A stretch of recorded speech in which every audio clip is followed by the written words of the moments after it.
Hello, and welcome to Fist Hell, the second and only episode because I'm not sharing this game. To put it bluntly, I hate this game. I actually would use the H word. I would say I hate this game for multiple reasons.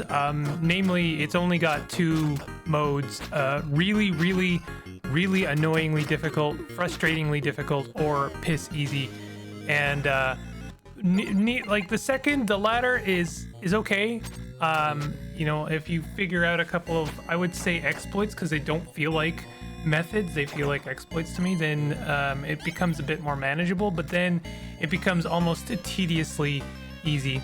So the first thing is you're probably going to want to pick either Jay or the last one, whose name I'm not familiar with. I looked up a guide, and I've kind of wanted to highlight this beginning because it shows my process of discovery, which is to say the game beating the absolute piss out of me until I decided I just didn't care anymore, and I was going to look up a guide on other people's method, because there is an optimal method of playing this game.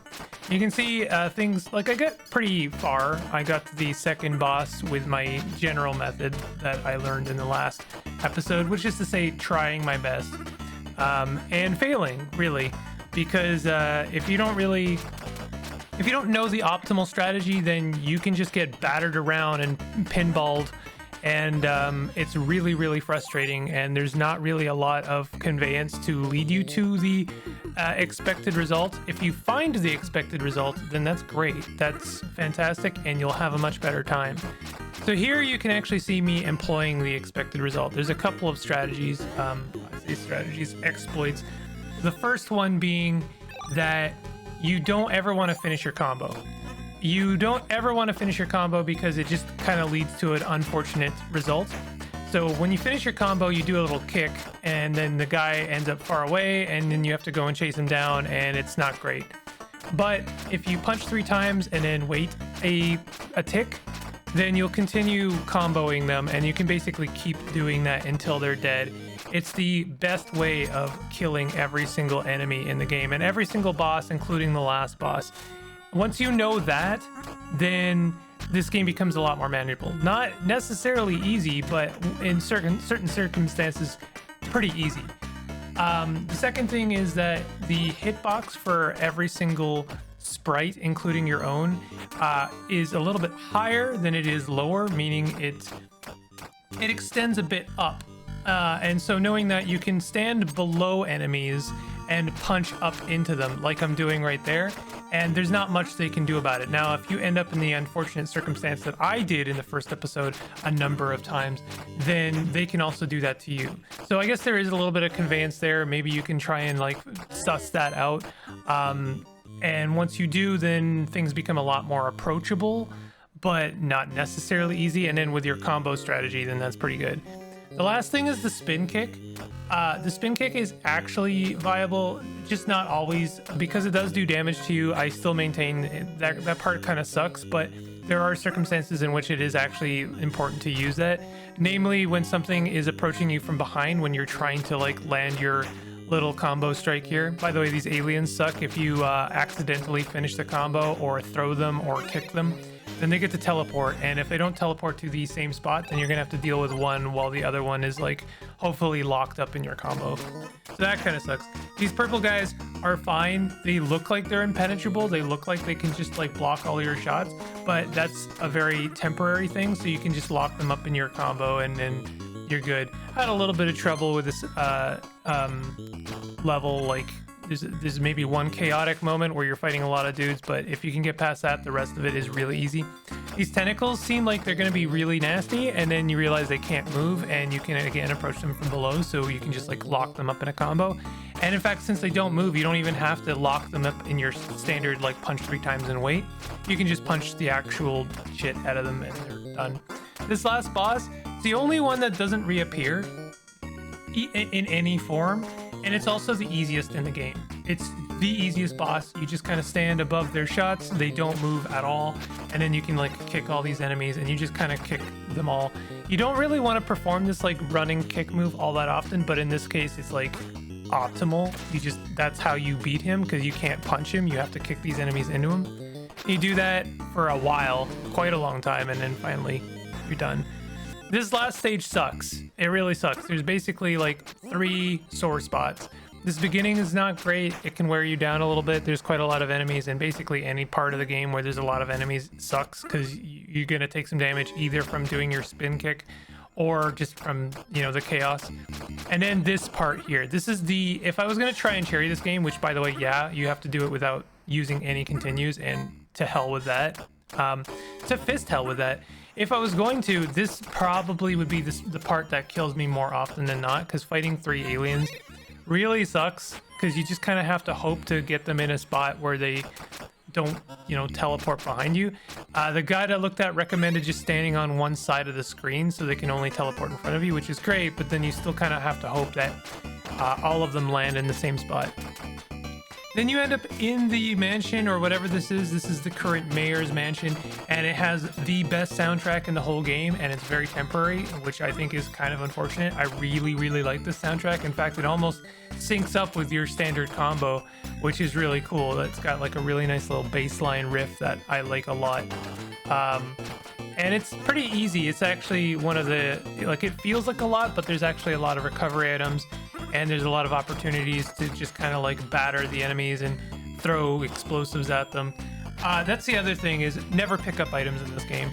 It's one of the things that kind of ticks me off about it, to be honest, is that it has a lot of traps, things that you think are going to be useful and aren't they're actually like really bad for you to use. Even if you use the shotgun, more often than not, the shotgun is not helpful to you, and in fact will only get you into trouble because it makes you very vulnerable. Once you know the 3 combo lockup, then you're good. You're good for the rest of the game, and it becomes a lot more manageable. I probably could cherry this game, I'll say that, but I really don't think it's worth it for a couple of reasons. Namely because I don't like it. I really, really don't like fist hell, even though I ended up, you know, having an okay time with it after learning that exploit. But I'm very obstinate in that I am calling it an exploit because it doesn't feel natural to me. It doesn't feel like something I would learn, and it doesn't feel like something intended as far as I'm concerned. So it ends up feeling like an exploit that I'm performing in order to just kind of like get through the game, and that doesn't feel good for me. It doesn't feel like the real spirit of UFO 50, if I'm being honest.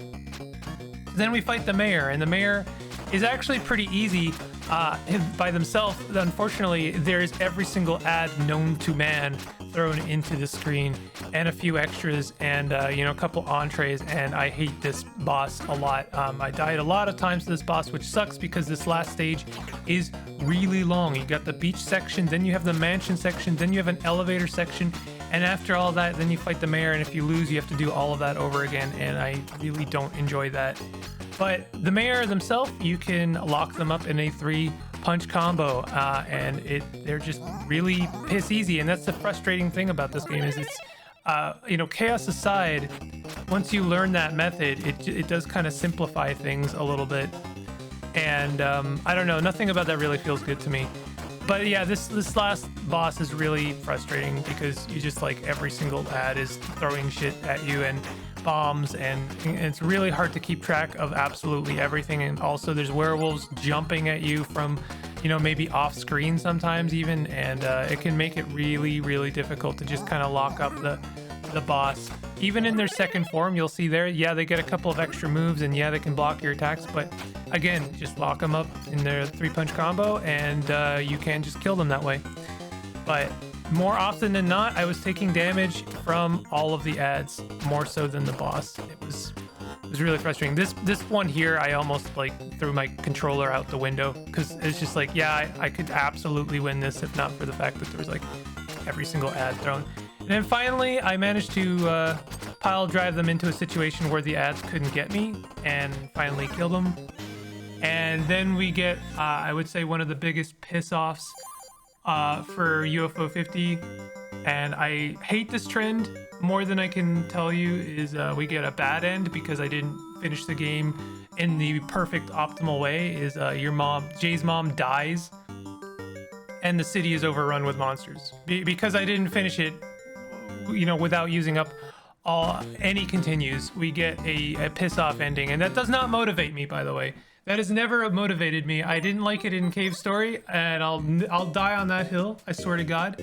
I don't like it in any game where if you don't play it or beat it in like the best way in the method that is optimal, then you get like just an annoying, frustrating, unsatisfying ending, and that just feels frustrating to me. I don't like that. I've never liked it, and it does not motivate me to want to play the game again. It's just to be really mean. It feels manipulative. It feels emotionally manipulative. It's like, play the game again, asshole, or else you know, basically Jay's mom dies, and you know, like, go jump through every hoop you possibly can in the best way, and this time we're gonna light the hoops on fire. So here I was just kind of like going through each stage because I noticed I didn't even get the stupid little gift for the pig house, because the gift relied on you playing some extra mode, which I didn't feel like doing. But I don't know if I might end up doing that, but I don't know. Anyway, I'm sorry to be so negative about this one. My relationship with UFO 50 is either like extremely positive, maybe somewhere in the middle, or sometimes very negative. I mean, I actually think that Fist Hell might be on the same bar as a Kick Club. It's that frustrating for me personally. It has a lot of tropes that I'm not a fan of, and it has a lot of anachronistic design that I've never been a huge fan of. So it really kind of sits on the low end for me personally. If you disagree with me, that's fine. Go ahead and yell at me in the comments. It helps me out actually a lot.